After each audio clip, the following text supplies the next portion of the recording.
Stay calm. Think smart.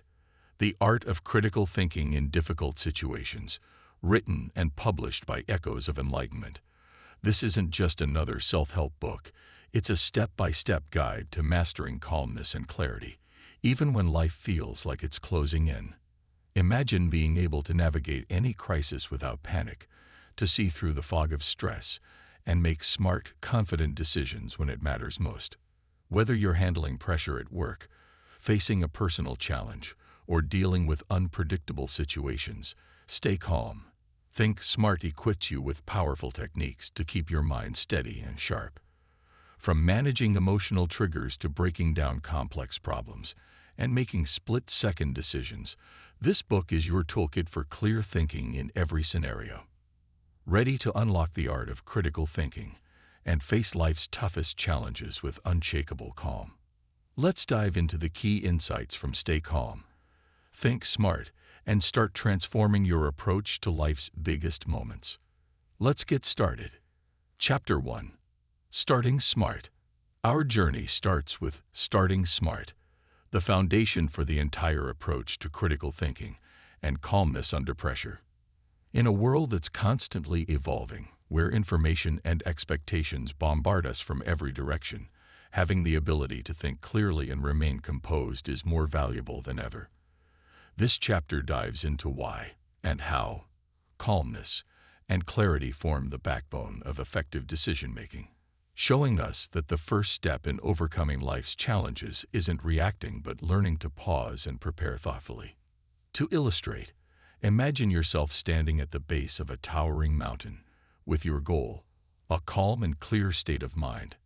At the peak, this mountain represents any complex situation in life. Difficult decisions, unexpected setbacks, or high-stakes challenges that seem overwhelming at first glance. But to reach the summit, the journey requires careful planning, skill, and resilience. You wouldn't rush up the mountain blindly, hoping for the best. Instead, a climber who succeeds is one who starts with intention and foresight, gathering the tools and insights they need along the way, pacing themselves, and approaching each step with clarity and composure. This analogy serves as a metaphor for what starting smart truly means. The idea is that critical thinking, our ability to analyze, reason, and solve problems effectively, doesn't begin in the heat of the moment but well before that. It begins with setting a stable foundation, recognizing our goals, understanding the potential obstacles, and mentally preparing for the journey ahead. Rather than reacting impulsively when faced with pressure, starting smart teaches us to stay calm, survey the landscape, and make decisions that are guided by clarity rather than emotional reflexes. But what does it mean to start smart in a practical sense? First, it's about cultivating a mindset that prioritizes calmness and self-awareness. This chapter introduces techniques to recognize stress signals before they escalate and offers methods like deep breathing, visualization, and grounding exercises to help maintain a steady mind. By anchoring ourselves in calmness, we create a mental home base to return to whenever we're faced with intense or challenging situations. This baseline of calm clarity becomes our starting point, allowing us to engage more effectively with our surroundings and think more critically. Preparation is another key component. Just as a climber would prepare by studying the terrain, gathering supplies, and assessing risks, starting smart emphasizes the importance of knowing yourself and your responses to stress. Self-awareness is essential for spotting emotional triggers, identifying situations where you may need extra focus, and understanding your unique strengths and areas for improvement. Preparation also involves setting realistic expectations for both the journey and the outcome, recognizing that the path may be challenging, but that you have the tools to face each challenge with poise can dramatically change how you approach difficult decisions. Starting smart introduces the concept of preemptive problem solving. This means anticipating potential obstacles before they arise. By training ourselves to think ahead, we develop the habit of asking questions like, "What if this goes wrong?" Or, "What resources will I need to get through this?" This foresight allows us to avoid potential setbacks or at least be ready to handle them if they do occur. Starting smart is about creating a proactive mindset, one that is always a few steps ahead, rather than reactive and caught off guard. This chapter lays the groundwork for developing resilience, the ability to bounce back after setbacks. It's one thing to be calm and composed when everything is going smoothly, but resilience is what allows us to remain steady even when unexpected difficulties arise. By cultivating calmness and preparing for challenges, we become more adaptable and less likely to be thrown off course. We become, in essence, like a climber who, even after slipping on a rocky path, calmly regroups, reevaluates, and continues forward with a stronger sense of purpose and determination. Starting smart is about more than just calmness in difficult situations. It's about building a mental toolkit that enables us to approach any situation with a sense of preparedness and confidence. By fostering calm clarity, self-awareness, proactive problem-solving, and resilience, this chapter lays the critical foundation for effective critical thinking and decision-making. It's the necessary first step in transforming challenges from intimidating obstacles into manageable, even empowering opportunities for growth. Chapter 2. The Calm Mindset. We explore a fundamental principle, cultivating calmness as the foundation for critical thinking. Imagine yourself standing in the eye of a storm. All around, chaos rages, yet you are centered, steady, and composed. This image captures the essence of a calm mindset, one that allows us to handle life's turbulent moments with clear thought, composed reactions, and strategic decision-making. The calm mindset isn't just about feeling relaxed or unbothered. It's an active mental state that we can build and strengthen. This chapter introduces the practices and techniques that allow us to develop emotional stability even in high-pressure situations. When we cultivate calm, we create an internal environment that allows our critical thinking abilities to thrive. Just as a pilot needs clear skies to navigate, our minds need calmness to make accurate judgments and sound decisions. But maintaining calm isn't always easy, especially when we're confronted with stress, fear, or unexpected challenges. This chapter teaches us how to practice calmness, turning it into a skill that can be summoned in any situation. To understand why calmness is so powerful, consider what happens when we're stressed or overwhelmed. In moments of high stress, our bodies and minds shift into fight or flight mode, an evolutionary response meant to protect us from immediate danger. But while this response may help in physical emergencies, it's less useful when we're faced with complex decisions or social pressures. Stress narrows our focus and restricts our ability to think clearly and creatively. Our attention becomes locked on perceived threats, and our reasoning can become reactive and impulsive. A calm mindset, on the other hand, quiets this reactivity.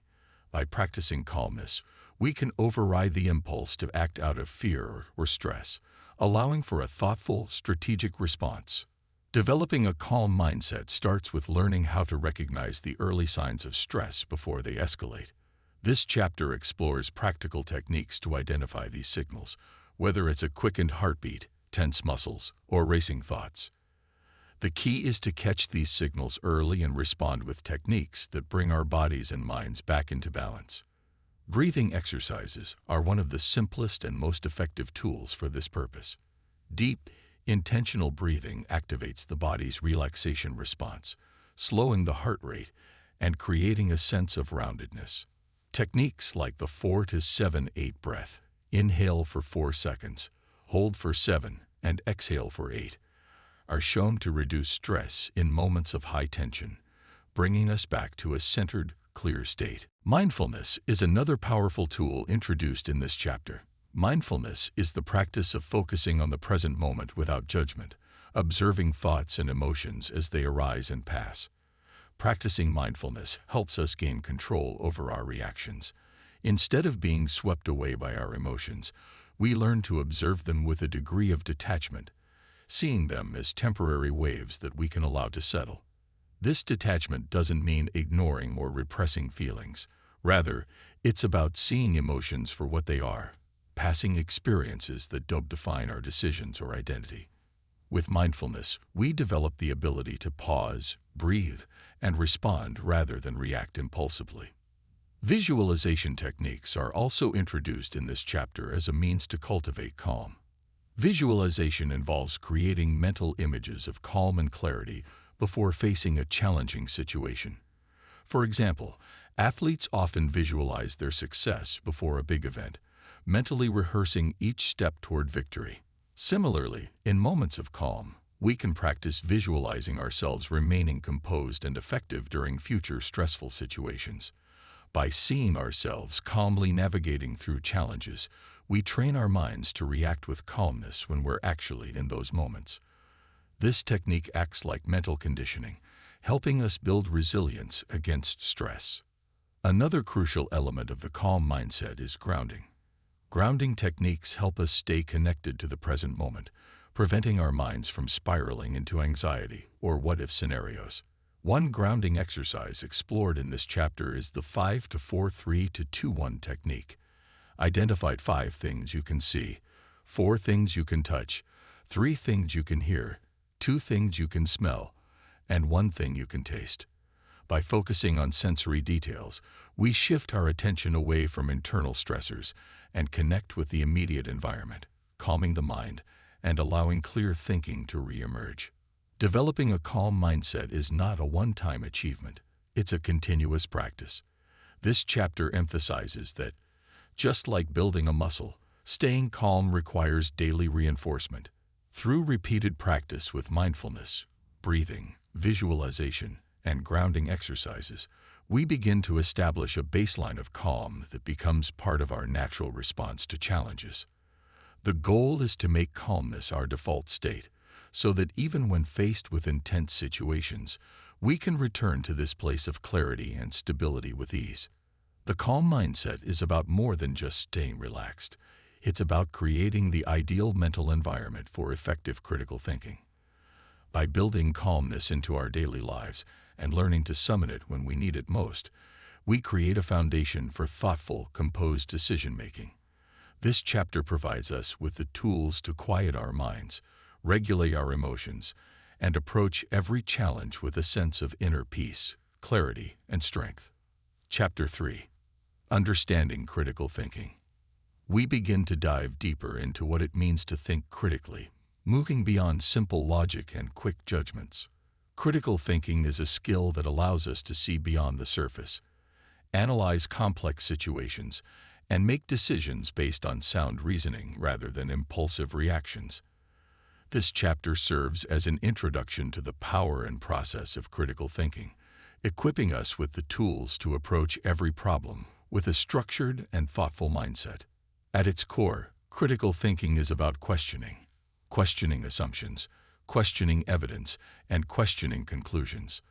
It's the ability to look at a situation, break it down into its components, and assess each part with curiosity and skepticism. For example, think about a news article you read or a social media post you see. Instead of taking the information at face value, a critical thinker would ask, who is the source of this information? What is their motive? And, is there credible evidence supporting this claim? This habit of questioning helps us cut through biases, filter out misinformation, and make informed judgments. Critical thinking goes hand in hand with the ability to analyze information effectively. The chapter explains that in today's world, we are bombarded with information from countless sources, many of which aim to persuade or influence us. Without the tools of critical thinking, it's easy to be misled by persuasive language, statistics that may be manipulated, or emotionally charged arguments. To counter this, critical thinking involves stepping back and examining information objectively. This objectivity allows us to see facts for what they are and recognize opinions and biases when they're present. A major aspect of critical thinking is recognizing and challenging our own biases. Every one of us holds personal biases, subconscious preferences, assumptions, or beliefs that can color the way we interpret information and make decisions. Chapter 3 introduces techniques for becoming aware of these biases, such as self-reflection and examining past decisions to see where personal biases may have influenced our choices. By understanding our biases, we create a mental filter that helps us question our initial reactions and encourages us to approach situations with an open mind.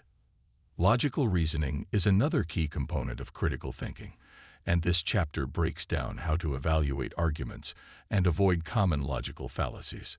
Logical fallacies are errors in reasoning that weaken arguments and often mislead people. For example, an ad hominem fallacy attacks a person's character rather than addressing their argument, while a false dichotomy presents only two options when there may be more. Recognizing these fallacies is essential for understanding when an argument is sound and when it's not. By developing logical reasoning skills, we can construct stronger arguments ourselves and avoid being swayed by faulty logic in the arguments of others. The chapter also highlights the difference between facts and opinions, a crucial distinction in critical thinking. A fact is something that can be objectively verified, while an opinion is a subjective belief.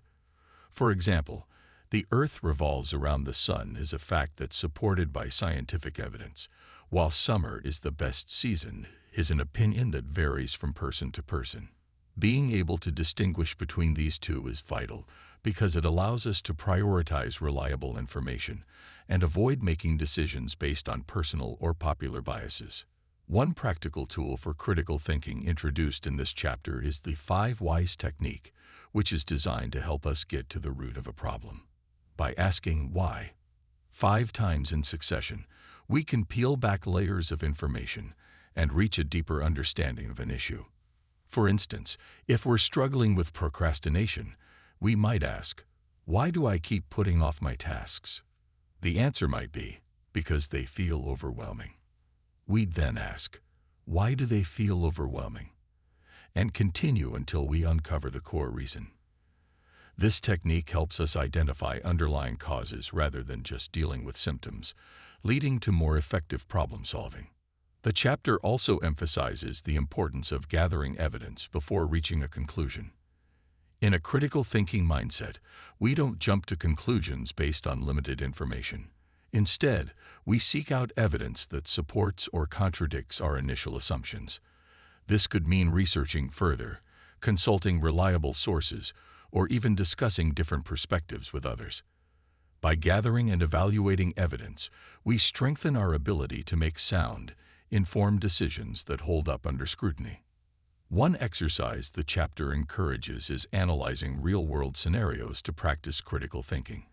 This could be as simple as examining a news article or analyzing a decision in a film or book. The idea is to practice breaking down information, identifying assumptions, evaluating evidence, and understanding the logical flow of an argument. Over time, this exercise sharpens our analytical skills and helps us approach complex problems with confidence. The chapter stresses that critical thinking is a skill we can, and should, refine continuously. It's not a talent that some people are born with and others aren't. It's a learned skill that improves with practice. Each time we question a statement, evaluate an argument, or examine our own biases, we're strengthening our critical thinking abilities. And the more we practice, the easier and more natural it becomes to apply this mindset in daily life, leading to more informed and effective decision-making. Understanding critical thinking lays the groundwork for thoughtful analysis and reasoned judgment. By questioning assumptions, examining evidence, and honing logical reasoning, this chapter provides us with the tools to navigate a complex world with clarity. It shows that critical thinking is not just about making better decisions, but about developing a way of seeing and understanding the world that empowers us to engage with it thoughtfully and confidently. Chapter 4. Emotional Triggers. We examine one of the biggest obstacles to clear critical thinking: our emotions. Emotions are powerful forces that influence our perceptions, decisions, and reactions, often without us even realizing it. This chapter sheds light on how emotional triggers can cloud our judgment and impact our ability to think clearly. By learning to recognize, understand, and manage these triggers, we can regain control over our responses and make more thoughtful decisions. Emotional triggers are specific situations, words, actions, or even memories that provoke a strong emotional response. Think of a time when someone made a comment that upset you, or when a situation suddenly made you feel anxious or defensive. These moments, where logic seems to take a back seat and emotions drive our actions, are examples of emotional triggers at work. They are often linked to our past experiences, fears, insecurities, or unmet needs, and when activated, they can make us feel like we're losing control of our own reactions. The first step in managing emotional triggers is awareness. This chapter emphasizes the importance of recognizing when we're triggered before it escalates. Our bodies often provide physical clues that we're reacting emotionally. Our heart rate might increase, our muscles tense, or we start to feel flushed. By paying attention to these signals, we can catch ourselves in the early stages of an emotional reaction and pause before responding. This pause is crucial because it creates a moment of choice where we can decide how to act, rather than reacting impulsively. One key technique introduced in this chapter is emotional distancing. Emotional distancing allows us to step back from our emotions, almost as if we're observing them from the outside. Instead of saying, "I am angry," we might rephrase it to, "I notice that I am feeling anger." This shift in language helps create mental space between ourselves and our emotions, reminding us that we are not defined by these feelings and that they are temporary. By observing emotions rather than being consumed by them, we can regain control and choose a more measured response. Mindfulness plays a significant role in managing emotional triggers. By practicing mindfulness, we become more attuned to our thoughts and feelings in the present moment without judgment. When a triggering situation arises, mindfulness helps us recognize our emotions without immediately reacting to them. Instead of getting swept away by anger, frustration, or fear, we learn to acknowledge these feelings as they come up, allowing them to pass without letting them dictate our behavior. Over time, mindfulness strengthens our ability to stay calm in emotionally charged situations. Reframing is another powerful tool discussed in this chapter. Reframing involves looking at a situation from different perspectives to change its emotional impact. For example, if someone criticizes us, our initial reaction might be defensive or hurt. But by reframing, we might interpret the criticism as an opportunity for growth rather than a personal attack. This shift in perspective helps reduce the emotional charge of the trigger, allowing us to respond with openness and curiosity rather than defensiveness. Reframing can be practiced in various ways, such as asking ourselves, "What can I learn from this?" or "How else can I view this situation?" Visualization techniques also offer a way to manage emotional responses before they escalate. This chapter introduces the idea of mentally rehearsing challenging situations and imagining ourselves staying calm and composed. By visualizing a scenario where we are triggered but remain in control, we create a mental blueprint for handling real-life situations. This mental rehearsal helps condition our minds to stay composed, almost like a form of training that prepares us to respond thoughtfully rather than impulsively when an actual trigger arises. Another technique is the grounding exercise, specifically the 5-4-3-2-1 method, which brings our focus back to the present moment. When we feel triggered, we can ground ourselves by identifying 5 things we see, 4 things we can touch, 3 things we hear, 2 things we smell, and 1 thing we taste. This exercise pulls us away from the intense emotional reaction by shifting our attention to sensory experiences, creating a calm and centered state of mind. An important part of this chapter is learning to identify our personal triggers. Each of us has specific emotional triggers that are unique to our experiences and personality. Some people may be triggered by criticism, others by feeling ignored or disrespected, and still others by uncertainty or change. By reflecting on past situations where we reacted strongly, we can start to recognize patterns in our emotional responses. Keeping a journal of these moments can help us identify common themes and see where our triggers lie. This self-awareness is crucial because the more we understand our triggers, the better prepared we are to manage them. The chapter also explores how practicing self-compassion can help us handle emotional triggers more gracefully. Often, We are our own harshest critics, which only amplifies emotional reactions when we feel we've made a mistake or failed in some way.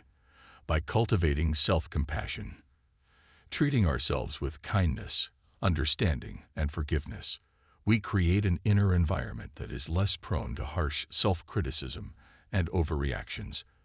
When we approach ourselves with empathy, we build emotional resilience, which helps us respond to triggers with patience rather than self-judgment.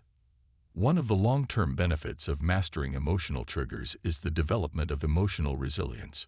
When we are able to observe and manage our emotional responses, we become less reactive and more adaptable in challenging situations.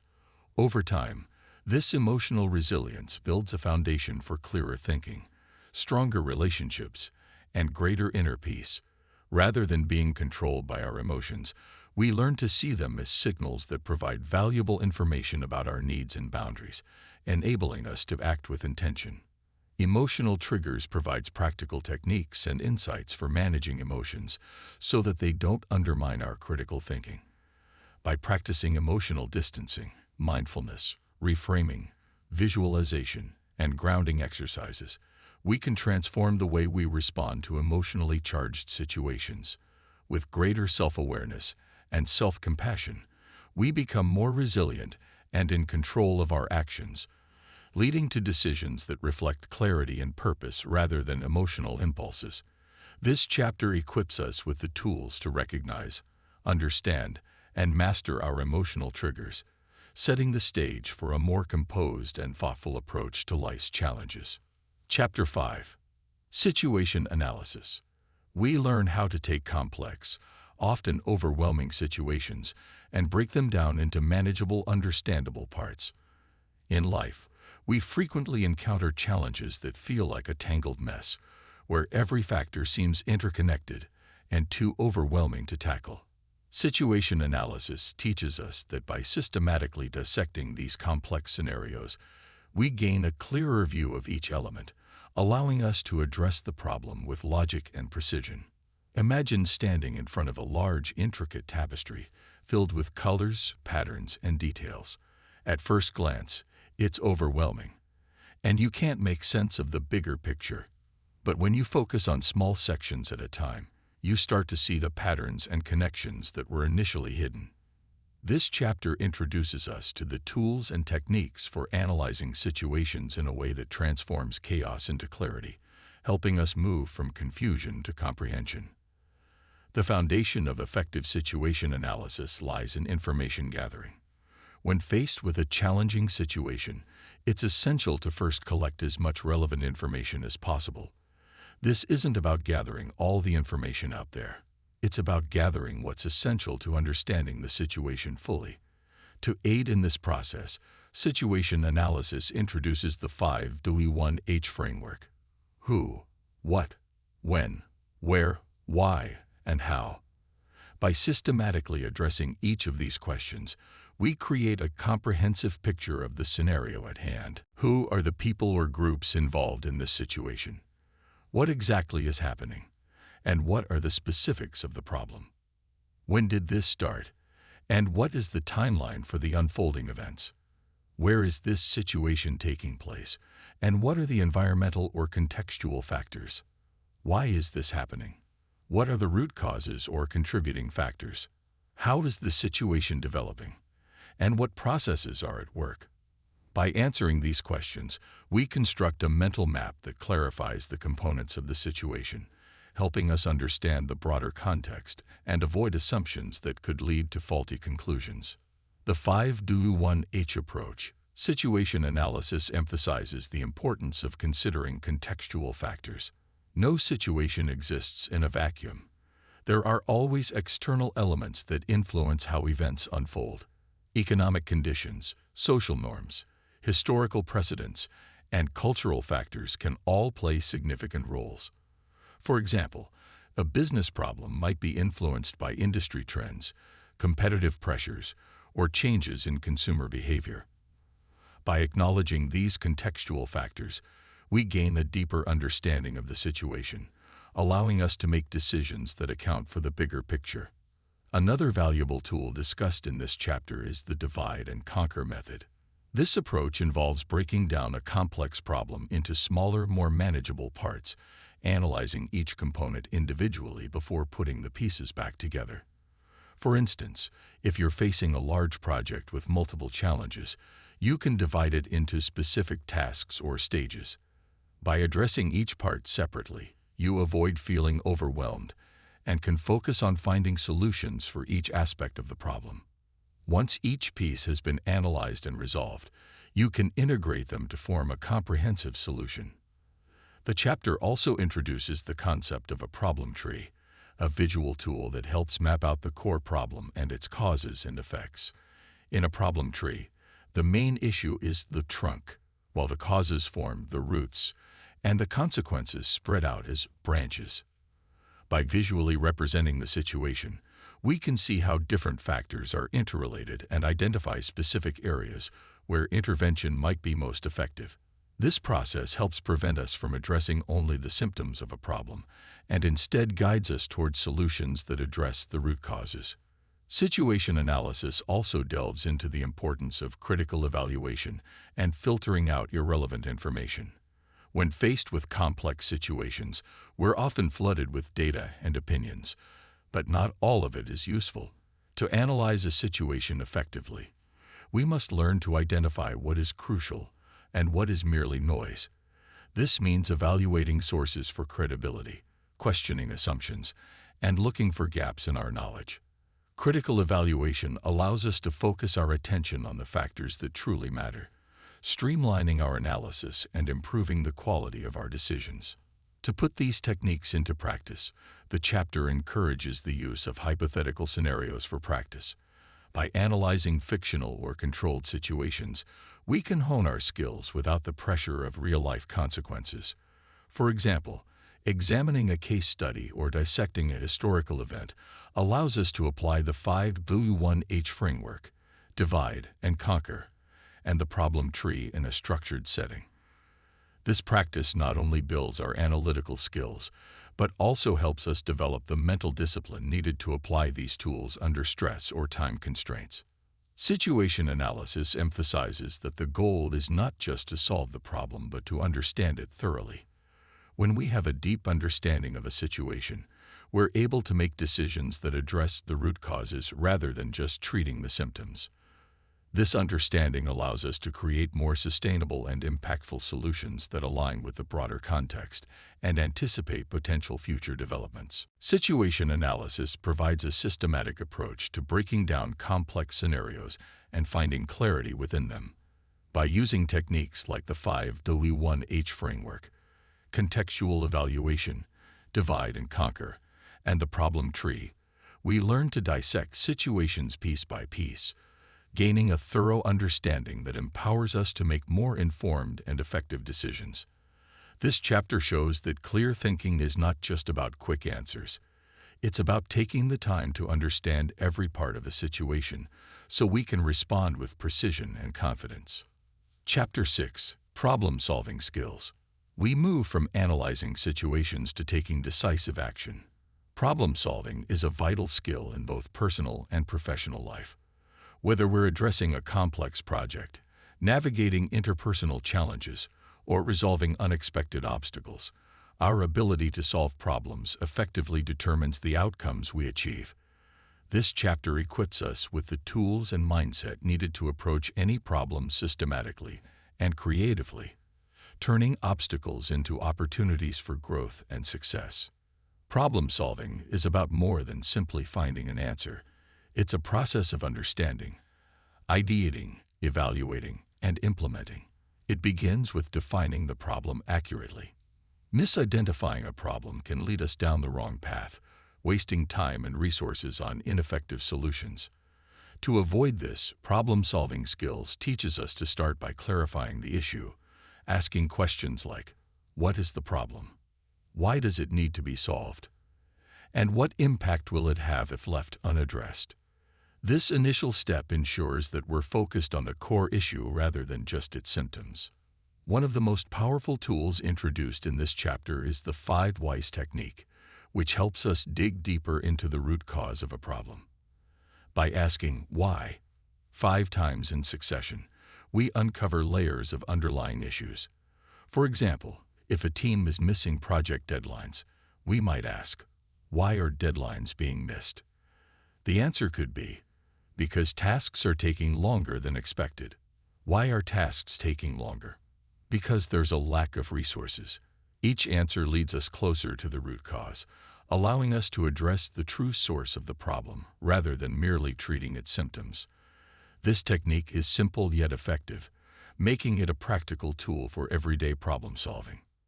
After defining the problem, the next step in effective problem solving is brainstorming solutions. Brainstorming is about generating a wide range of ideas, suspending judgment, and encouraging creativity.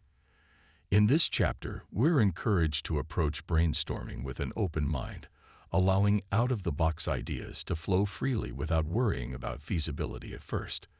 Sometimes, the most unconventional solutions offer new perspectives or combinations of ideas that wouldn't emerge in a more restrictive setting. The chapter also suggests using methods like mind mapping or group brainstorming to expand our thinking and explore a variety of potential solutions. Once we have a list of possible solutions, we move to evaluation and selection. This is where critical thinking and logic come into play, as we assess each option's potential impact, feasibility, and risks. Problem-solving skills introduces the IDEL model for this stage. Identify the problem, define the context, explore possible solutions, act on the best solution, and look back to learn from the outcome. This structured approach ensures that we're not only selecting the best option, but also learning from each experience, which strengthens our problem-solving skills over time. Selecting a solution is only part of the process. The real challenge often lies in implementation. Even the best solution can fall short without a well-thought-out action plan. This chapter emphasizes breaking down the chosen solution into actionable steps, setting specific goals, assigning responsibilities, and creating timelines. It's about taking a practical, step-by-step approach to ensure that the solution is carried out effectively. For example, if our solution involves a team effort, clear communication, defined roles, and regular progress checks will be essential to keeping everyone on track. Problem solving also requires the ability to balance creativity and methodical thinking. Creativity allows us to come up with innovative ideas, while methodical thinking provides structure, guiding us to filter and refine these ideas into viable solutions. This chapter discusses the importance of blending these two approaches, starting with a creative brainstorming phase to generate ideas, and then moving to a more structured evaluation to select and implement the best ones.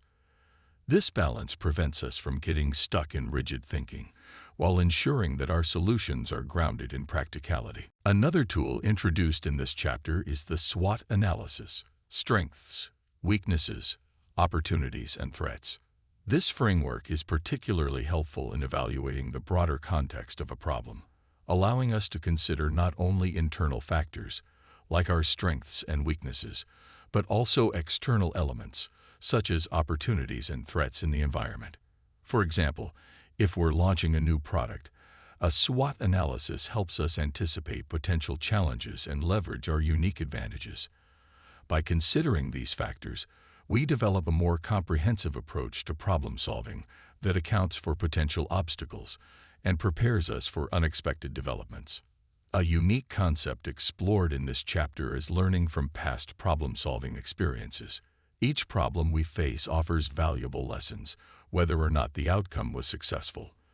By reflecting on what went well and what didn't, we can refine our approach and avoid making the same mistakes in the future.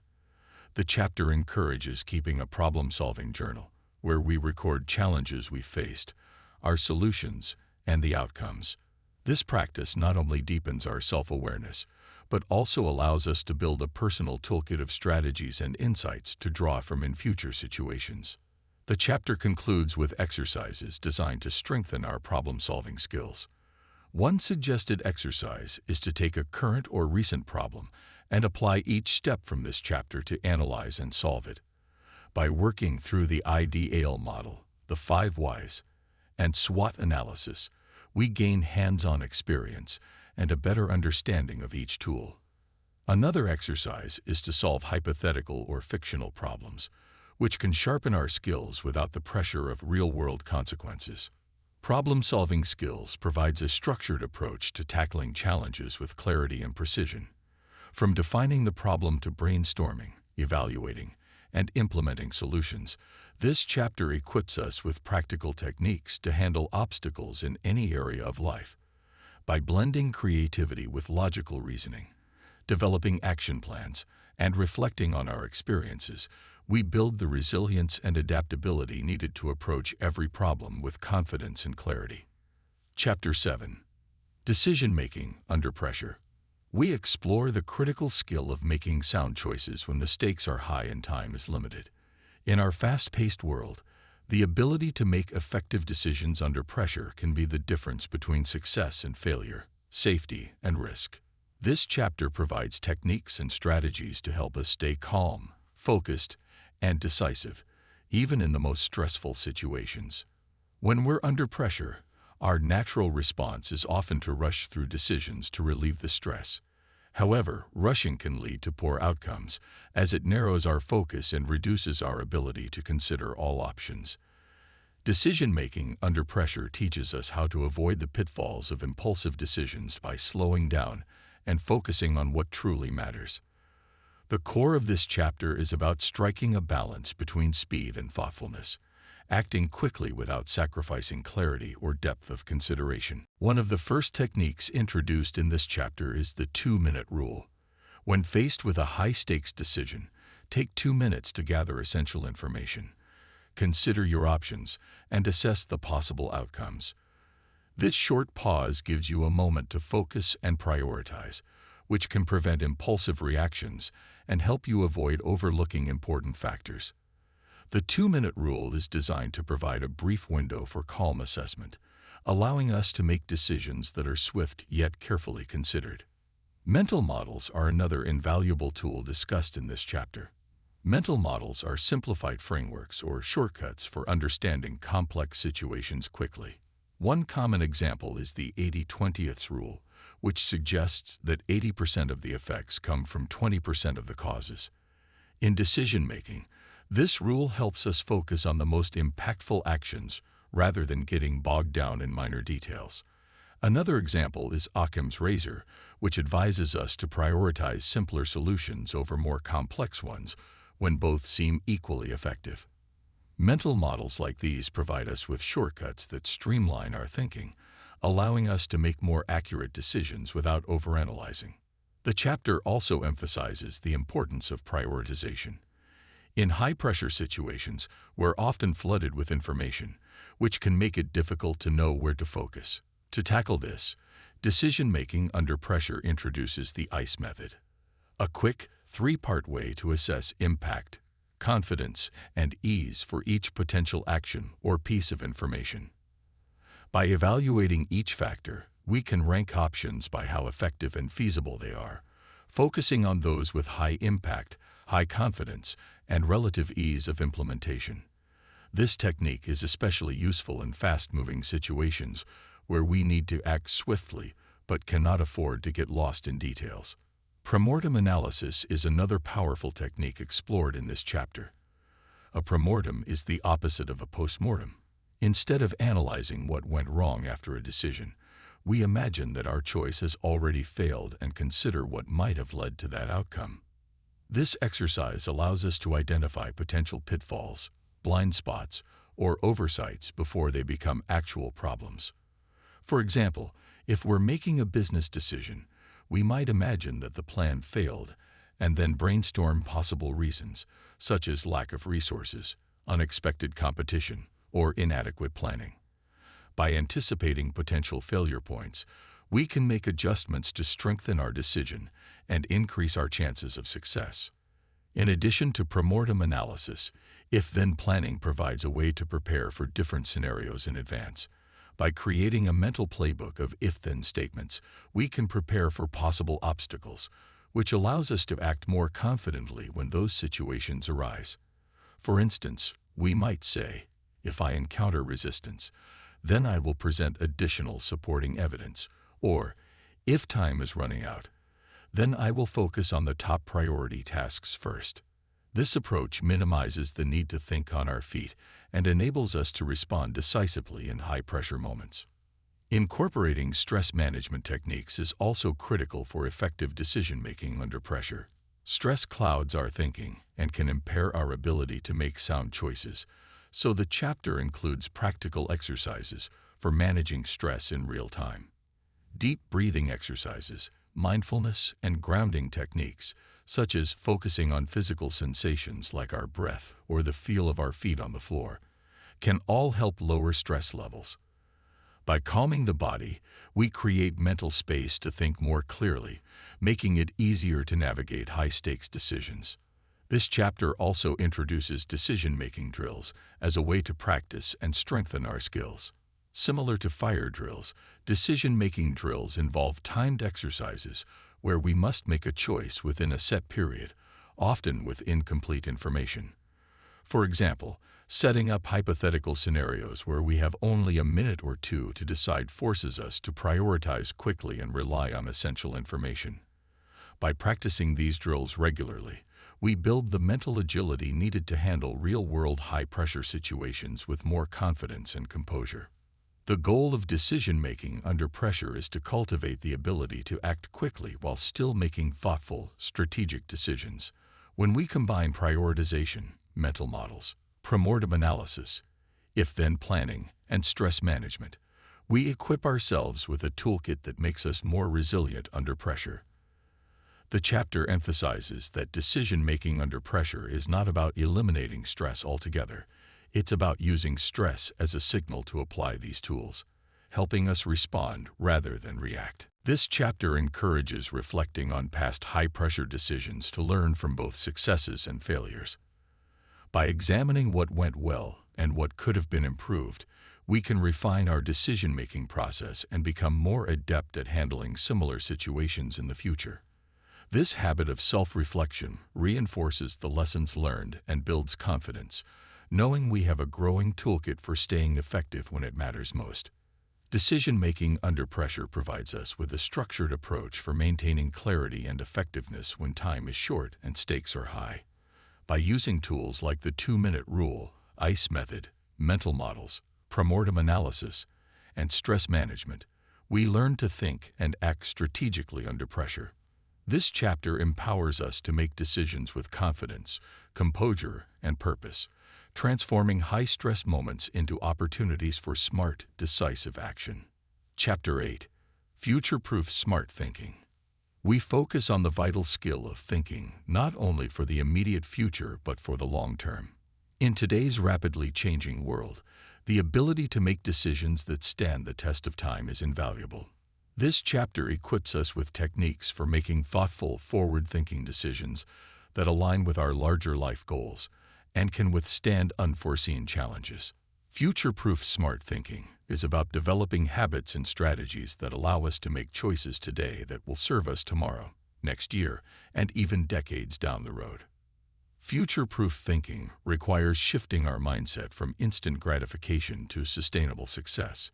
It's easy to make decisions based on what feels right in the moment, but without a long-term perspective, these choices can lead to missed opportunities or even regret.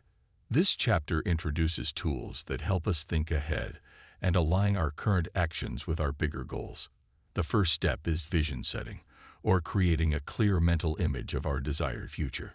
When we have a defined vision, whether it's for our career, relationships, personal growth, or health, we can make choices that directly support that vision.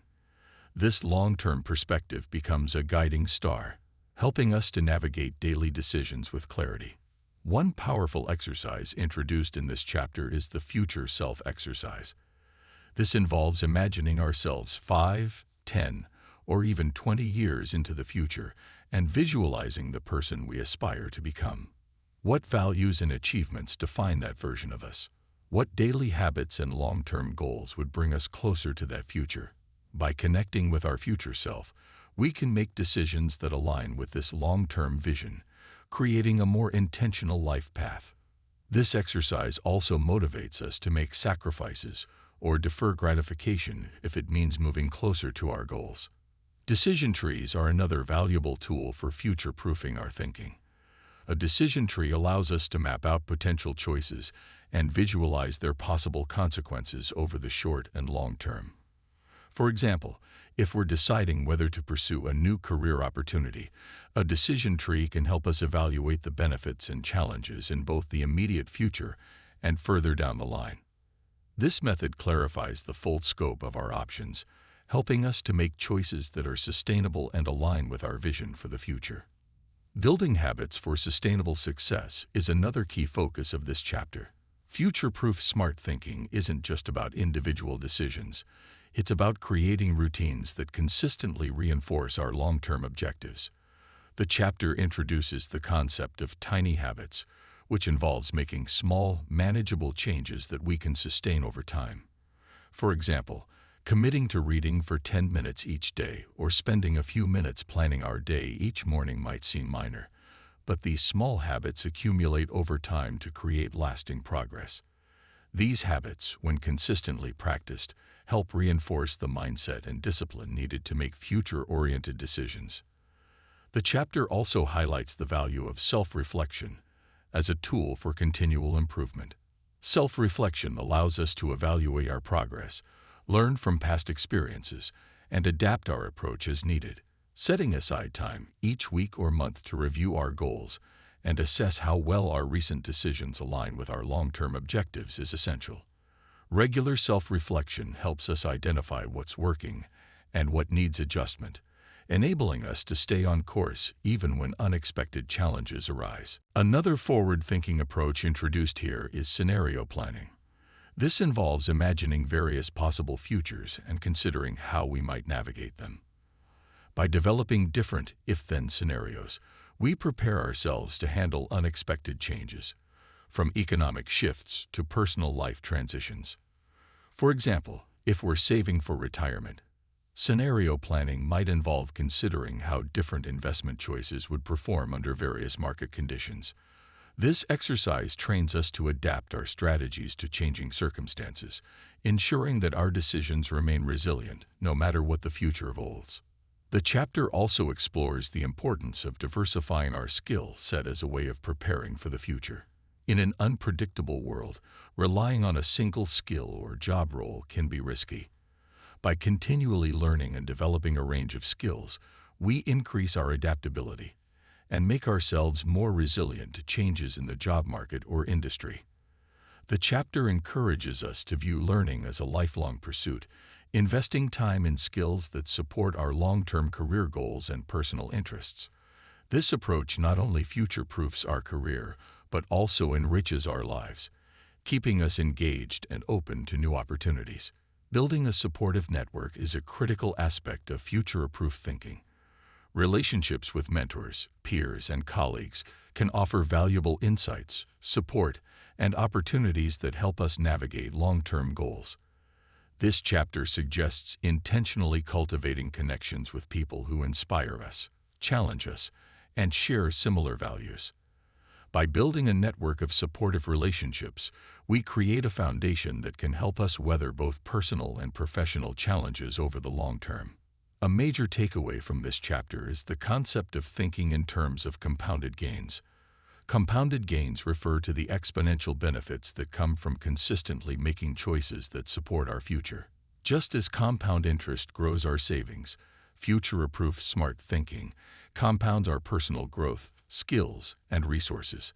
By consistently investing in our skills, health, relationships, and financial well-being, we create a foundation for a fulfilling and resilient life. Small, consistent decisions may not yield immediate results, but their impact compounds over time, ultimately shaping our future in powerful ways. The chapter concludes with an exercise in long-term planning. We're encouraged to choose a significant goal and break it down into short-term objectives and daily actions. For instance, if our goal is to achieve financial independence, we might identify steps like budgeting, saving, investing, and increasing our income. This exercise connects daily choices to long-term aspirations, creating a roadmap that keeps us aligned with our future vision. Future-proof smart thinking equips us with strategies to make decisions that support our long-term goals, ensuring that we're not just reacting to immediate challenges, but proactively shaping our future. Through techniques like vision setting, scenario planning, habit building, and self-reflection, we learn to approach life with intentionality and foresight. This chapter reinforces the idea that today's choices are the foundation of tomorrow's success, and by thinking ahead, we empower ourselves to build a resilient, fulfilling life that stands the test of time. Chapter 9. Thinking Ahead. We bring together all the skills and strategies we've explored to create a holistic approach to smart decision-making, critical thinking, and intentional living.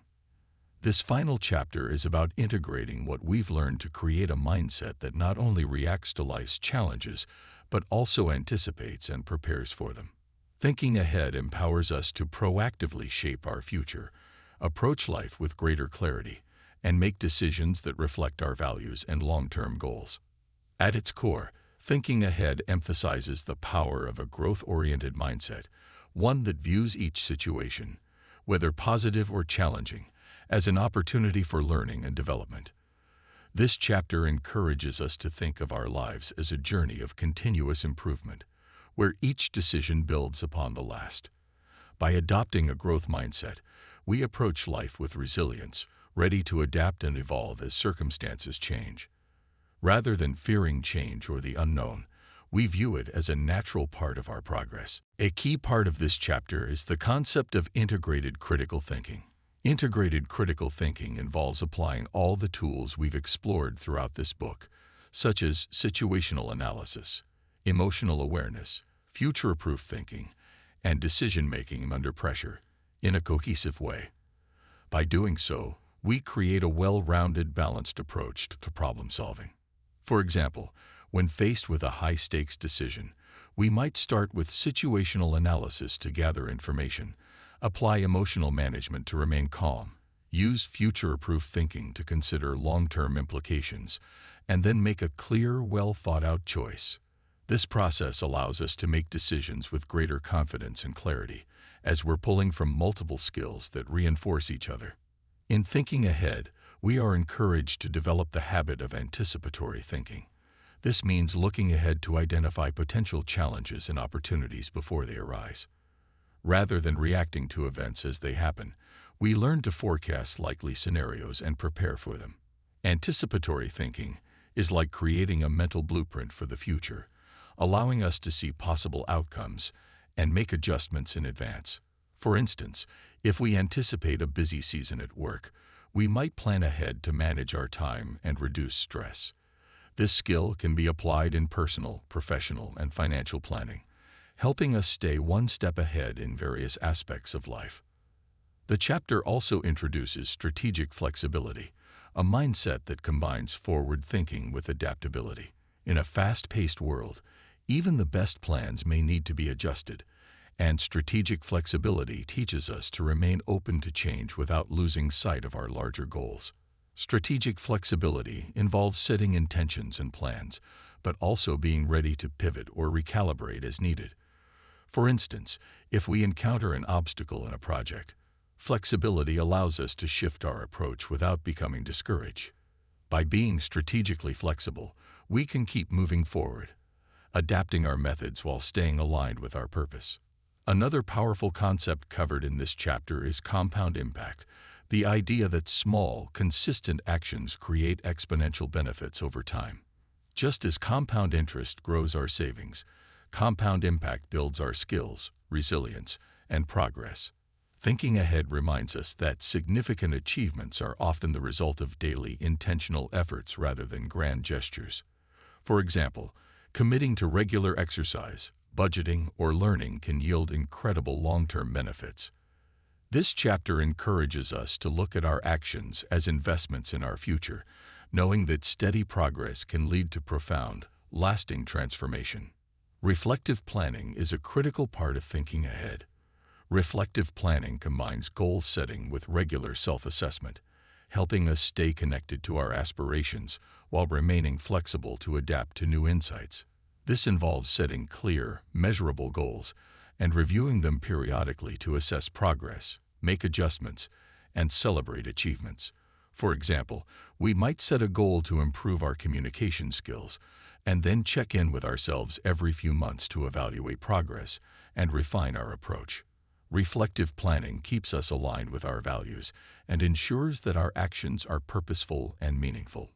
Thinking ahead emphasizes the importance of building a support network for sustained personal growth. No one achieves their best results in isolation. Having mentors, peers, or even friends who share our values can offer guidance, encouragement, and accountability.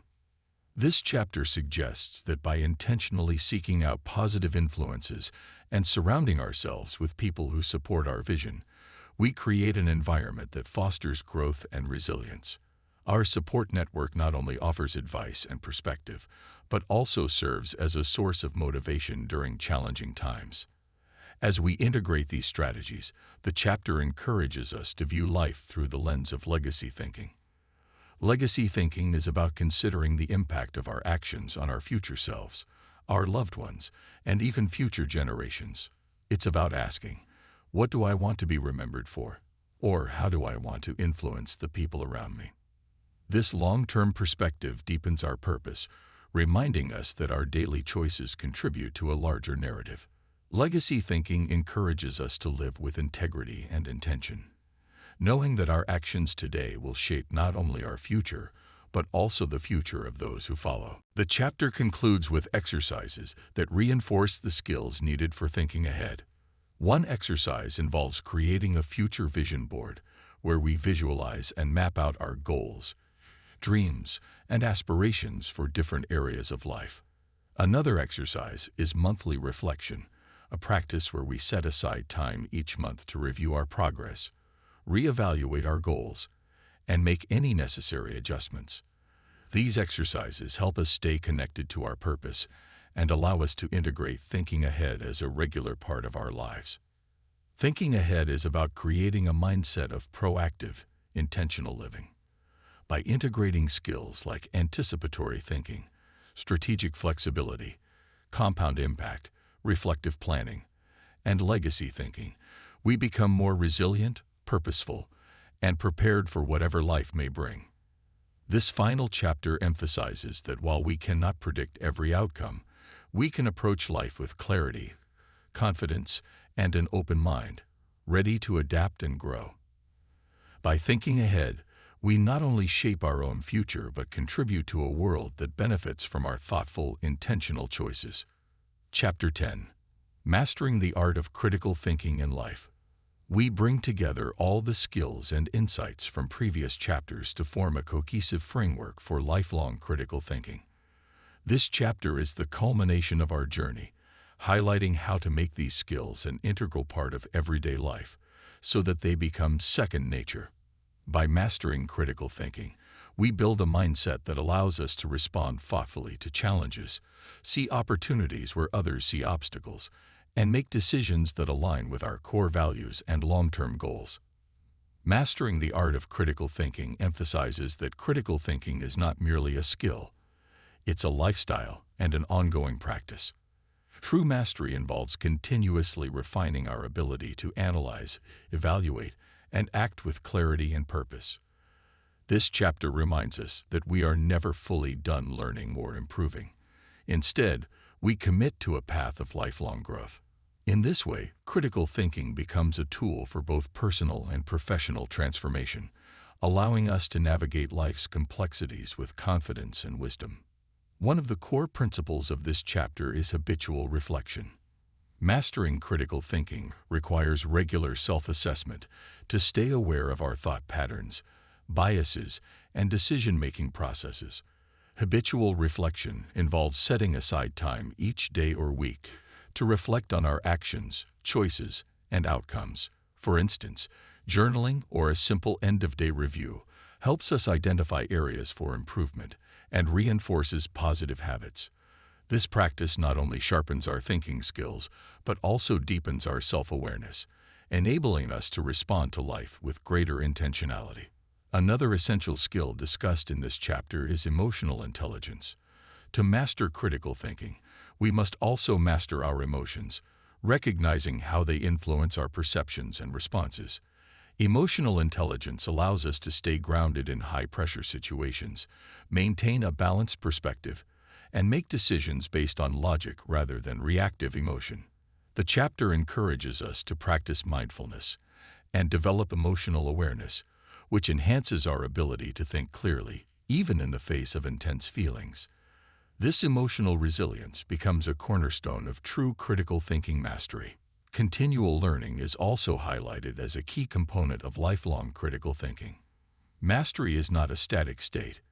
It requires a commitment to expand our knowledge, challenge our assumptions, and remain open to new perspectives. The chapter suggests cultivating a growth mindset, one that views every situation, success, or setback as an opportunity to learn.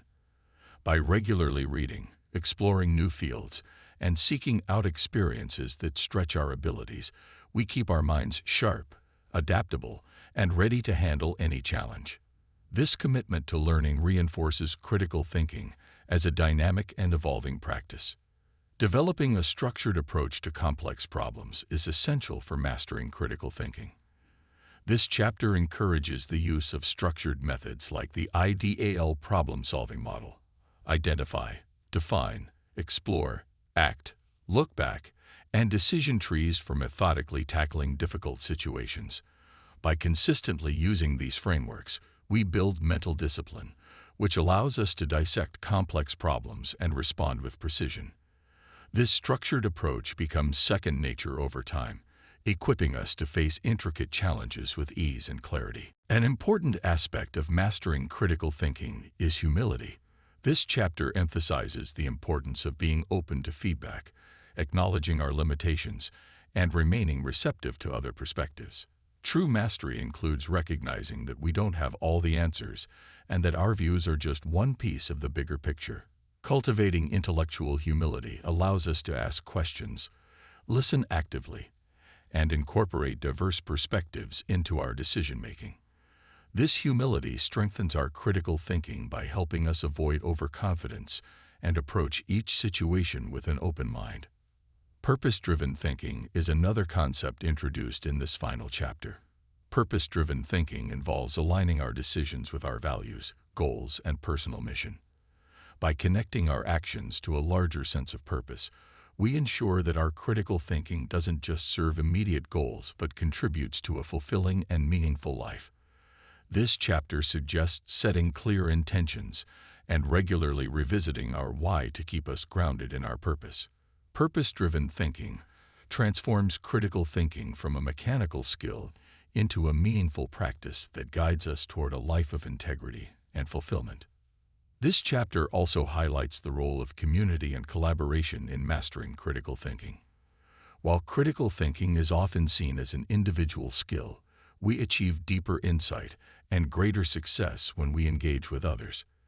The chapter encourages us to seek out mentors, participate in discussions, and collaborate with people who challenge us to think more deeply.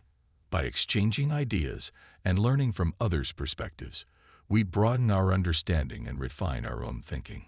This collaborative approach adds a valuable social dimension to critical thinking, reminding us that our thoughts and decisions often have far-reaching impacts. To make these skills practical and actionable, mastering the art of critical thinking provides exercises for developing habits that support lifelong critical thinking. One exercise is the weekly critical thinking review, where we take time to reflect on the week's decisions, assess areas for improvement, and set goals for the future. Another is the daily question exercise, where we ask ourselves a thought-provoking question each day, such as, what is one assumption I made today, and why? These practices keep us engaged with our growth and reinforce critical thinking as an everyday mindset. The chapter concludes by emphasizing that critical thinking mastery is not about reaching a point of perfection, but about committing to a lifelong process of self-improvement. Each day presents new opportunities to apply these skills, learn from our experiences, and evolve. By embracing this journey, we not only strengthen our critical thinking, but also build a foundation for resilience, fulfillment, and personal excellence. Mastering the art of critical thinking in life is about integrating the insights from this book into a cohesive, lifelong approach to growth. Through practices like habitual reflection, emotional intelligence, continual learning, structured problem solving, humility, purpose-driven thinking, and collaboration, we build a mindset that goes beyond reacting to challenges. We become proactive, resilient individuals who are prepared to make thoughtful, impactful decisions that align with our values. This chapter reminds us that while the journey may be ongoing, each step toward mastery brings us closer to a life that is both intentional and deeply rewarding. Chapter 11. Integrating critical thinking into everyday life. We explore how to take everything we've learned and make critical thinking a seamless part of our daily routines. This chapter emphasizes that true mastery of critical thinking isn't about using these skills only in complex scenarios or high-stakes decisions. It's about weaving them into the fabric of our lives so that they inform our thoughts, actions, and interactions every day. By integrating critical thinking into our habits and behaviors, we cultivate a mindset that keeps us grounded, curious, and empowered to approach life thoughtfully and intentionally. The chapter begins by discussing mindfulness in decision-making. Mindfulness, or the practice of being present and fully aware, is a powerful way to ensure that critical thinking remains active in our everyday interactions. When we practice mindful decision-making, we take a moment to pause, reflect, and assess before reacting, even in routine matters. For example, instead of impulsively replying to an email or making a quick purchase, mindfulness encourages us to consider the context, weigh our options, and proceed thoughtfully. This mindful approach prevents reactive choices and keeps us aligned with our values and goals, even in minor daily decisions. The chapter highlights the importance of setting daily intentions. Intentions help us to actively choose the kind of day we want to experience and the qualities we wish to embody. By setting an intention each morning, such as, "Today, I will practice patience," or "I will actively listen before responding," we guide our behaviors and attitudes throughout the day. Daily intentions help anchor us in our critical thinking skills by giving us a point of focus, keeping us mindful of how we approach each situation and interaction. This practice transforms critical thinking into an everyday habit, reminding us to apply it consistently rather than sporadically. One practical strategy introduced in this chapter is the mini reflection exercise. This involves taking a few minutes at the end of each day to review our choices, actions, and interactions. By asking questions like, "Did I approach today's challenges thoughtfully?" or "What could I have done differently?" we actively reinforce our critical thinking skills and identify areas for improvement. Mini reflections are a simple yet powerful way to build self-awareness and keep us accountable to our goals and values. Over time, this habit helps us refine our decision-making processes and creates a continuous loop of learning and growth. The chapter also emphasizes developing an inquisitive mindset as a way to foster lifelong curiosity and critical thinking. This means approaching each day with a sense of wonder and asking questions about the world around us. For example, when we hear a piece of news, instead of taking it at face value, we might ask, "What sources support this information?" or "What could be influencing this perspective?" This inquisitive mindset keeps us from accepting information passively and encourages us to dig deeper. By questioning assumptions and seeking evidence, we make critical thinking a natural part of how we engage with the world.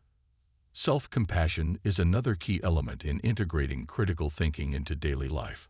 Often, we are our own harshest critics, and if we make mistakes, we can be quick to judge ourselves. This chapter encourages us to approach ourselves with compassion, recognizing that critical thinking is a skill that requires practice and that setbacks are part of the learning process. By treating ourselves with kindness, we create an environment where we feel safe to grow, learn from our mistakes, and continue applying critical thinking without fear of failure. Self-compassion strengthens our resilience and allows us to approach life's challenges with a clear, balanced perspective. Another concept introduced here is choosing constructive communication. Integrating critical thinking into everyday life includes the way we communicate with others. Constructive communication involves being clear, open-minded, and respectful, especially in difficult conversations. It means listening actively, asking clarifying questions, and considering multiple perspectives before responding. For instance, instead of reacting defensively to criticism, constructive communication encourages us to seek understanding and respond thoughtfully. This approach improves our relationships, reduces conflict, and helps us practice critical thinking in our interactions with others. Flexibility and adaptability are emphasized as essential qualities for sustaining critical thinking in a constantly changing world.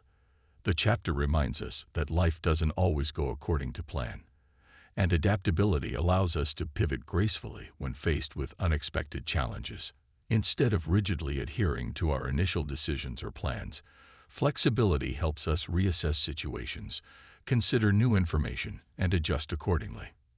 This open-mindedness strengthens our critical thinking by allowing us to remain curious and receptive to new possibilities, even when circumstances shift unexpectedly. The chapter also introduces the power of gratitude as a tool for grounding our critical thinking. Gratitude helps us maintain a balanced perspective, focusing on the positive aspects of life and acknowledging the opportunities for growth. By starting or ending each day with a gratitude practice, such as listing 3 things we're grateful for, we cultivate a positive mindset that reinforces our resilience and ability to think clearly. Gratitude encourages us to view challenges not as obstacles but as opportunities for learning, reinforcing our commitment to approach each situation thoughtfully. To make critical thinking a permanent part of our lives, the chapter encourages us to teach and share these skills with others. Teaching critical thinking, whether to friends, family, or colleagues, not only reinforces our understanding, but also builds a supportive community of thoughtful, engaged individuals. For example, discussing problem-solving methods with a colleague or practicing mindful decision-making with a family member creates a shared language and mutual accountability. Teaching is a powerful way to deepen our mastery and ensures that critical thinking becomes a lasting and meaningful part of our lives. Integrating critical thinking into everyday life concludes with a reminder to celebrate progress, no matter how small. Mastering critical thinking is a lifelong journey, and recognizing our achievements, whether it's handling a challenging conversation thoughtfully, solving a complex problem, or simply pausing to reflect, motivates us to continue growing. Celebrating our progress fosters a sense of accomplishment and reinforces our commitment to living intentionally and thoughtfully. Integrating critical thinking into everyday life provides practical steps for making critical thinking a natural, effortless part of our daily lives. Through practices like mindfulness, setting intentions, mini-reflections, constructive communication, flexibility, gratitude, teaching, and celebrating progress, we create a mindset that remains curious, adaptable, and grounded. This chapter reminds us that critical thinking is not a skill reserved for special occasions, but a way of living that enriches every decision, interaction, and experience, empowering us to navigate life with clarity, purpose, and integrity. Chapter 12. Embracing lifelong growth through critical thinking. We explore how the journey of mastering critical thinking is never truly complete. This final chapter reinforces the idea that critical thinking is a skill that evolves over time, and committing to continuous growth can transform our lives in profound ways. Here, we're invited to view critical thinking as a dynamic, lifelong pursuit, one that shapes our perspectives, enriches our understanding, and empowers us to navigate life with wisdom and curiosity. The chapter begins by discussing the power of a growth mindset, emphasizing that every experience, whether success, setback, or failure, offers valuable lessons if we approach it with openness and a willingness to learn. A growth mindset reminds us that intelligence, skills, and character are not fixed traits but can be developed with effort and persistence. This chapter encourages us to approach life with curiosity, treating challenges as opportunities to expand our thinking. By embracing this mindset, we become more resilient, adaptable, and prepared to tackle whatever life brings our way. One of the key takeaways of this chapter is the practice of self-inquiry, a habit of regularly examining our beliefs, biases, and thought processes to ensure they continue to serve us well. Self-inquiry involves asking reflective questions like, "What do I believe about this situation? And why?" Or, "Is there a perspective I haven't considered?"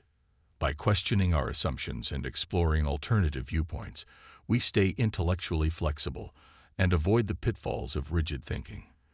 This openness keeps our critical thinking fresh and evolving, allowing us to grow in understanding and empathy.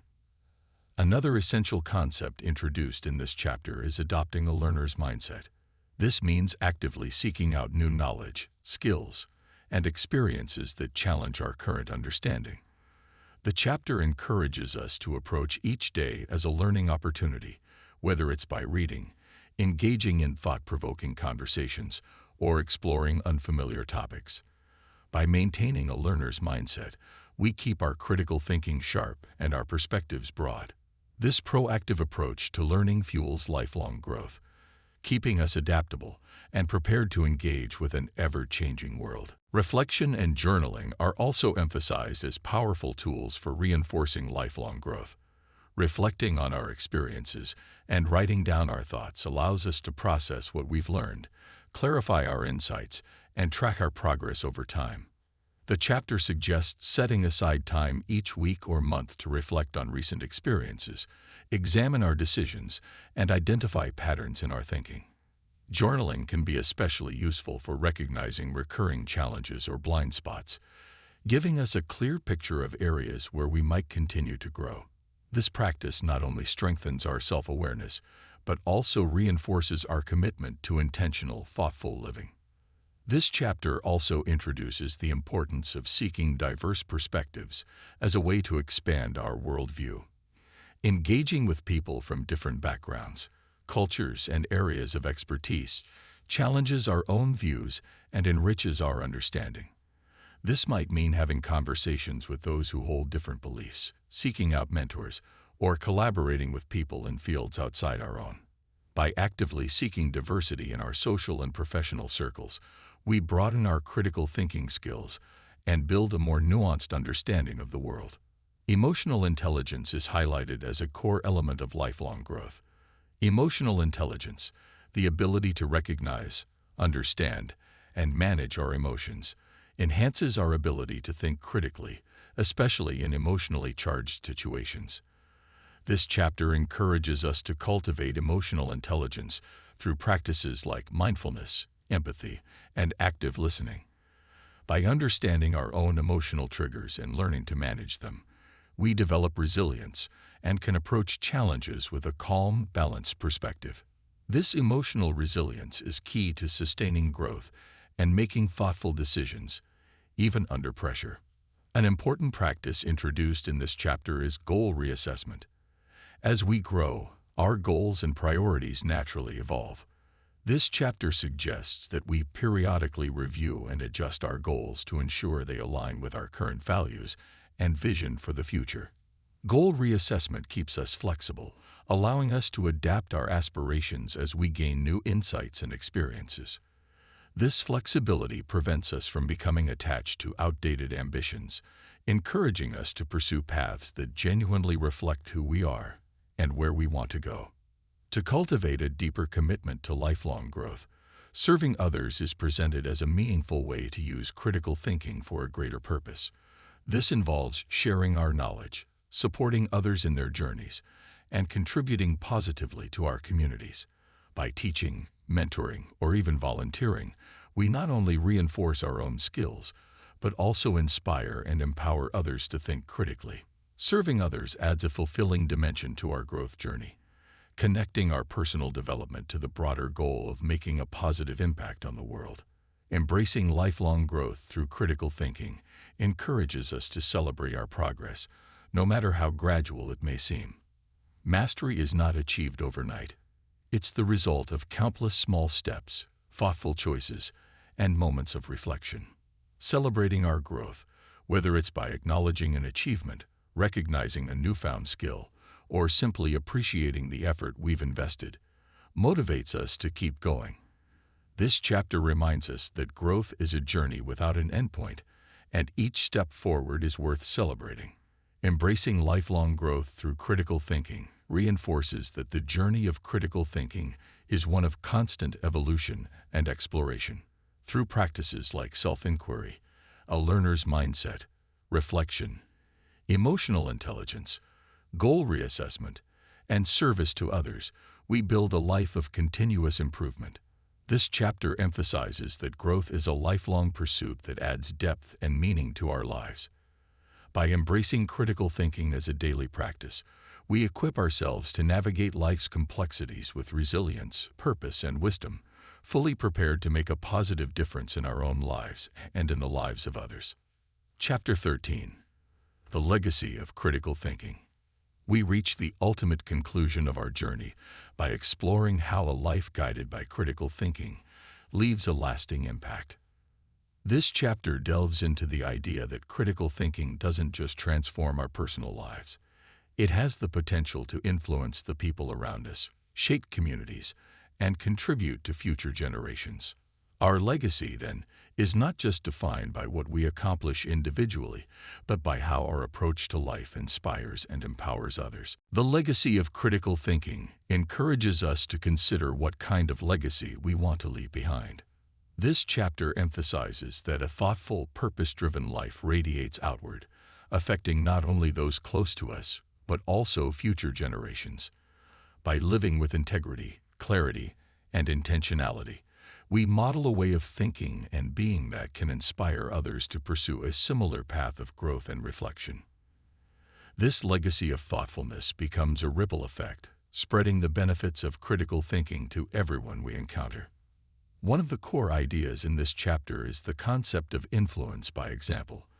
It suggests that the most powerful way to encourage critical thinking in others is by embodying it ourselves. When we consistently approach situations with calm, clarity, and open-mindedness, we set an example for others to follow. This influence is particularly powerful in personal relationships, where our family, friends, and colleagues observe our responses to life's challenges. By demonstrating resilience, thoughtfulness, and compassion, we create a model of behavior that others can learn from and adopt. The chapter also explores the idea of mentorship and guidance as a way to pass on the skills we gained. Mentorship is more than just teaching someone a set of skills. It's about encouraging them to think independently and question assumptions. This chapter encourages us to seek opportunities to mentor others, whether it's a younger colleague at work, a student, or even a friend in need of guidance. Through mentorship, we empower others to approach life with the same critical thinking tools we've developed, creating a legacy that continues long after we're gone. Another key concept introduced is contributing to a culture of critical thinking. This involves fostering environments, whether at home, work, or in social groups, where curiosity, questioning, and open dialogue are encouraged. The chapter suggests that by creating spaces where people feel comfortable expressing diverse perspectives and exploring new ideas, we help build a community that values thoughtful discourse and mutual respect. This culture of critical thinking leads to more productive, respectful, and innovative environments that benefit everyone involved. The legacy of critical thinking emphasizes the value of recording and sharing knowledge. Writing, creating content, or simply documenting our reflections can serve as a resource for others long after we're gone. This chapter encourages us to consider how we can capture our insights, whether through journaling, blogs, books, or even informal letters to loved ones. By recording our thoughts, we leave behind a body of wisdom that others can learn from and build upon, contributing to a legacy of knowledge and self-awareness. The chapter also introduces ethical decision-making as a vital part of a critical thinking legacy. Ethical decision-making involves considering the impact of our choices on others and making decisions that are guided by compassion, fairness, and integrity. This chapter highlights the importance of thinking beyond our own needs and desires, recognizing that our actions can have far-reaching consequences. By making choices that reflect ethical principles, we model responsible decision-making and demonstrate how critical thinking can lead to positive, constructive outcomes. A powerful aspect of this chapter is the role of empathy in legacy building. Empathy, the ability to understand and share the feelings of others, is a cornerstone of a meaningful legacy. When we approach critical thinking with empathy, we not only make decisions that serve our own goals, but also consider the well-being of others. This chapter encourages us to view empathy as an essential part of our thinking process, one that connects us to others and strengthens the impact we leave behind. Empathy enriches our legacy by ensuring that the decisions we make and the actions we take are guided by kindness and understanding. Contributing to societal progress is another theme highlighted in this chapter. Critical thinking allows us to see issues clearly, identify solutions, and take informed actions to address social, environmental, and economic challenges. This chapter suggests that by applying our critical thinking skills to issues larger than ourselves, we contribute to building a better world. Whether through volunteering, advocacy, or simply making ethical choices, each action we take has the potential to leave a positive mark on society. In this way, our critical thinking legacy extends beyond our personal lives to make a meaningful difference in the world around us. The legacy of critical thinking emphasizes intentionality in every action. By bringing intention and purpose to even the smallest choices, we ensure that our lives reflect the values we hold dear. This chapter encourages us to live each day as though our actions could inspire others, understanding that our choices may one day serve as a model for those who follow. Intentionality in daily actions reinforces our commitment to living a life guided by thoughtful, ethical, and empathetic principles, creating a legacy we can be proud of. The legacy of critical thinking invites us to consider how our lives can influence and uplift others through the power of thoughtfulness, ethical decision-making, and empathy. By living with integrity, sharing our knowledge, and mentoring others, we create a legacy that reflects the best of who we are and encourages future generations to continue the journey of growth and reflection. This chapter serves as a reminder that critical thinking is not only a personal tool but a gift that we pass on to others, empowering them to lead lives of purpose, clarity, and compassion. In doing so, we leave behind a legacy that endures, making a positive impact that echoes far beyond our own lifetime. Chapter 14. The journey continues. Becoming a lifelong learner. We reach the true culmination of our exploration by embracing the idea that critical thinking is an ongoing journey, one that thrives on continuous learning, curiosity, and openness to change. This final chapter serves as an invitation to commit fully to personal growth, treating every experience as an opportunity to expand our understanding and refine our critical thinking skills. The chapter begins by reinforcing the importance of curiosity as a guiding principle. Curiosity fuels the desire to ask questions, seek out new knowledge, and challenge what we think we know. This chapter encourages us to cultivate curiosity as a daily habit, whether by exploring new interests, learning about diverse perspectives, or staying informed about current events. Curiosity keeps our minds sharp and engaged, preventing us from becoming complacent or rigid in our thinking. By nurturing this natural sense of wonder, we remain open to continuous growth and discovery. One of the core practices introduced in this chapter is active learning, the idea that growth happens most effectively when we engage actively with new information rather than passively consuming it. Active learning involves applying what we learn, testing our ideas, and critically evaluating our understanding. For example, rather than simply reading a book, we might take notes, discuss its ideas with others, or try to apply its concepts in real life. This hands-on approach deepens our understanding and makes learning an integral part of our daily lives. The chapter also highlights embracing change as an essential skill for lifelong learning. Change is inevitable, and a lifelong learner views it not as a disruption, but as an opportunity for growth. This chapter encourages us to adapt to change by staying flexible in our thinking and willing to revise our beliefs when new evidence or perspectives arise. By embracing change with an open mind, we strengthen our ability to navigate life's uncertainties and prepare ourselves to handle any challenges with resilience and insight. Self-directed education is another vital aspect of this chapter. Becoming a lifelong learner involves taking responsibility for our own education, setting goals for what we want to learn, and finding resources to achieve those goals. This might mean learning a new skill, studying the field that interests us, or taking on a project that pushes our boundaries. Self-directed education is about creating a personalized learning path that reflects our passions and aspirations. The chapter encourages us to design a learning plan that aligns with our goals and to regularly review and update it as we grow. The concept of intellectual humility is also explored here as an essential mindset for lifelong learning. Intellectual humility involves recognizing that our knowledge is limited and that there is always more to learn.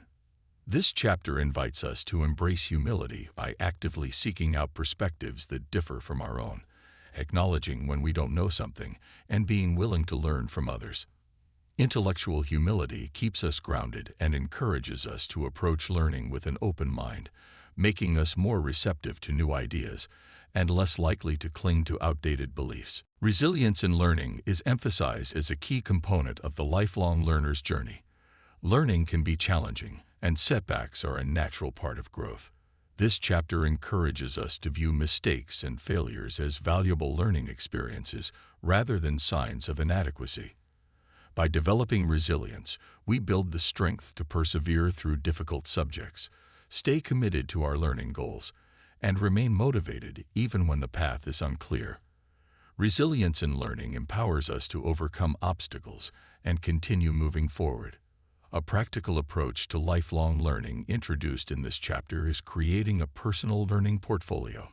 A learning portfolio is a record of what we've learned, our key takeaways, and how we've applied that knowledge.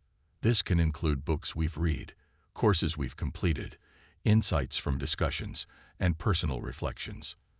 By maintaining a learning portfolio, we create a tangible record of our growth, making it easy to review and celebrate our progress over time.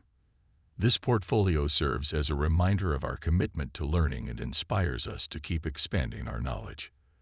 The chapter also introduces mentorship and peer learning as invaluable tools for continuous growth. Learning from mentors or engaging in peer discussions allows us to gain new insights, receive feedback, and challenge our ideas. This chapter encourages us to seek out mentors who inspire us and to form study groups or join communities of like-minded learners. These relationships foster a collaborative environment where we can share our knowledge, ask questions, and push each other to think more deeply. Mentorship and peer learning enrich our journey and make it more rewarding by connecting us with others who are committed to growth. In The Journey Continues, Becoming a Lifelong Learner, we are also encouraged to explore diverse fields and subjects. Lifelong learners recognize that knowledge in one area often complements or enhances understanding in another. This chapter suggests exploring subjects outside our primary interests, such as art, history, science, or philosophy, as a way to gain fresh perspectives and develop a well-rounded worldview. By stepping outside our comfort zones and delving into unfamiliar areas, we stimulate our curiosity and deepen our critical thinking. The chapter emphasizes the importance of periodic self-reflection and goal setting. Reflection allows us to assess our progress, celebrate our achievements, and identify areas where we'd like to improve. By setting new learning goals and reflecting on what we've learned, we create a continuous cycle of growth and motivation. This chapter suggests a biannual or annual review of our learning journey, where we assess what we've accomplished, explore new interests, and set goals for the future. This practice keeps us aligned with our aspirations and committed to a lifetime of meaningful learning. The Journey Continues. Becoming a Lifelong Learner celebrates the limitless potential of a life dedicated to growth, exploration, and critical thinking. By cultivating curiosity, embracing change, practicing intellectual humility, and actively seeking knowledge, We turn learning into an enriching journey that enhances every area of our lives. This chapter reminds us that our greatest achievements are not just what we know, but how we continue to learn, adapt, and grow. The journey of critical thinking and learning is ongoing, and by embracing it fully, we ensure a life filled with discovery, resilience, and purpose. Chapter 15. The Power of a Purpose-Driven Life. We arrive at the final destination of our journey, a chapter dedicated to uniting all the skills, insights, and practices we've explored with a deep sense of purpose. This chapter invites us to integrate critical thinking into a meaningful life by aligning our actions, goals, and daily habits with a clear and intentional purpose. Living purposefully gives our decisions direction, our challenges significance, and our experiences depth, transforming every moment into an opportunity to grow and contribute to something greater than ourselves. The chapter begins by exploring the importance of discovering and defining our purpose. Purpose gives our lives meaning, serving as a guiding compass that helps us prioritize our choices and stay motivated. This chapter encourages us to ask ourselves reflective questions to uncover our purpose, such as, what are my core values? What do I want to contribute to the world? And how do I want to be remembered? Defining our purpose may take time and self-discovery, but the clarity it brings allows us to make decisions that align with our deepest aspirations, creating a life that is both fulfilling and impactful. One core practice in this chapter is creating a personal mission statement. A mission statement is a brief declaration of our purpose, values, and vision for life. It acts as a personal manifesto, reminding us of what matters most and guiding our choices accordingly. For example, a mission statement might be, to live with integrity, inspire growth in others, and approach life with compassion and curiosity. This chapter suggests revisiting and refining our mission statement regularly to ensure it reflects our evolving understanding of our purpose. This practice anchors us in our values, helping us navigate challenges and opportunities with a clear sense of direction. Aligning our daily actions with our purpose is another powerful concept emphasized here. This chapter encourages us to reflect on how our everyday habits and routines contribute to or detract from our purpose. By identifying and prioritizing actions that align with our values, we create a life that reflects our purpose in every small choice. For instance, if our purpose is to help others, we might volunteer, mentor, or simply practice kindness in daily interactions. This alignment of actions with purpose ensures that our time and energy are spent meaningfully, allowing us to build a life that feels authentic and rewarding. The chapter also highlights the role of resilience in living a purpose-driven life. Pursuing a meaningful life often involves setbacks, challenges, and difficult decisions. This chapter encourages us to develop resilience by viewing obstacles as part of our growth journey, rather than as roadblocks. Resilience helps us stay committed to our purpose, even in times of adversity. It allows us to push through challenges with strength and determination, maintaining our sense of direction and finding lessons in every hardship. This resilience not only strengthens our character, but also reinforces our dedication to living a purposeful life. Service to others is emphasized as a fundamental aspect of a purpose-driven life. Purpose becomes deeply fulfilling when it extends beyond ourselves to positively impact others. This chapter encourages us to think about how we can use our skills, resources, and knowledge to uplift those around us. Whether through community involvement, mentorship, or small acts of kindness, service allows us to connect with others meaningfully and reinforces a sense of shared humanity. Service adds dimension to our purpose, transforming it from a personal ambition into a source of collective good. Embracing gratitude is explored as a way to stay connected to our purpose. Gratitude helps us appreciate the journey we're on and recognize the value in each experience. This chapter encourages us to practice gratitude daily, acknowledging the people, opportunities, and challenges that shape our path. By focusing on the positive aspects of our lives, we nurture a mindset that celebrates growth and maintains a positive outlook, even in the face of adversity. Gratitude keeps us grounded and reminds us of the beauty and abundance in a purpose-driven life. The chapter introduces the concept of reflective goal setting as a method for aligning short-term goals with our larger purpose. Reflective goal setting involves setting goals that not only advance our skills or careers, but also contribute to our overall purpose. This chapter suggests evaluating each goal to ensure it resonates with our values and aspirations, creating a roadmap that balances personal growth and meaningful impact. Reflective goal setting transforms goal setting from a simple productivity exercise into a thoughtful practice that deepens our commitment to living purposefully. Another significant concept discussed here is celebrating milestones and small wins. Living a purpose-driven life is a long journey, and acknowledging each step forward helps us stay motivated and inspired. This chapter encourages us to recognize our progress, whether it's completing a challenging project, helping someone in need, or simply staying true to our values in difficult situations. Celebrating these milestones nurtures a sense of accomplishment and reinforces our commitment to our purpose, creating a positive cycle of growth and fulfillment. The power of a purpose-driven life emphasizes legacy building as the culmination of a purposeful life. Legacy building is about considering the lasting impact we want to leave behind. This chapter encourages us to ask ourselves how we wish to be remembered and what contributions we hope to make. Legacy building reminds us that each action, choice, and moment of connection contributes to the legacy we're creating. By living with intention, compassion, and commitment to our purpose, we craft a legacy that not only reflects our values, but also inspires others to pursue meaningful lives.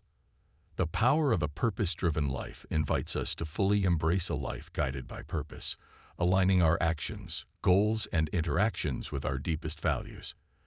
Through defining our purpose, practicing resilience, serving others, embracing gratitude, setting reflective goals, and building a meaningful legacy, we create a life that transcends individual achievements.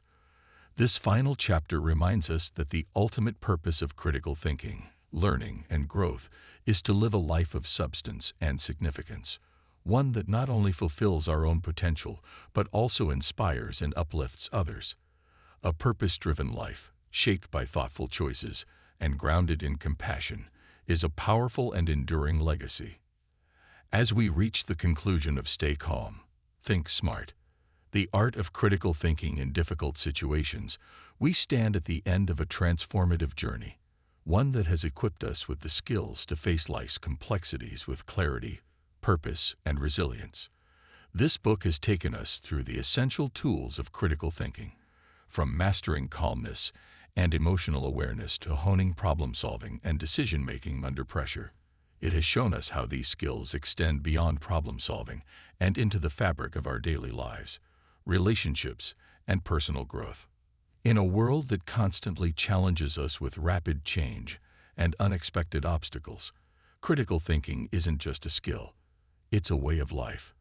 It's a mindset that encourages us to engage fully with each experience, question our assumptions, and approach situations with a balanced perspective. Through this journey, we've learned that critical thinking allows us not only to navigate difficulties, but also to embrace life's opportunities, transform our understanding, and pursue our purpose with intention.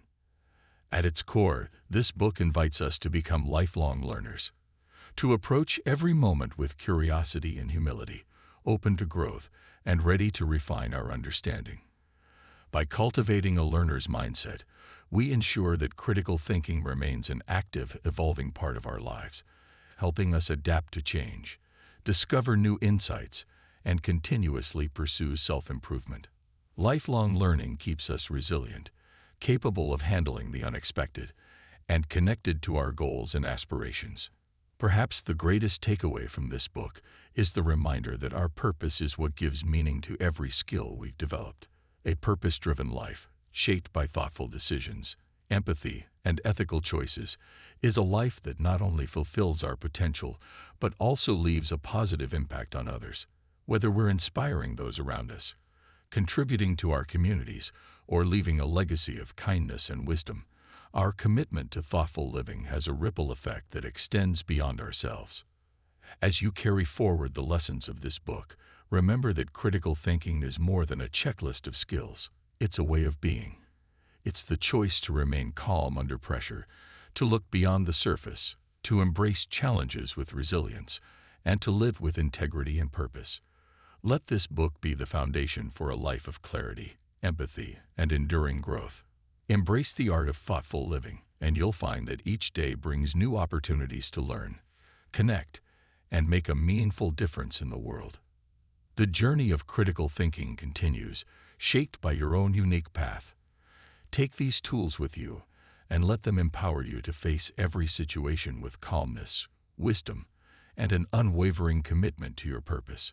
This is the art of thoughtful living, the legacy of a life well lived.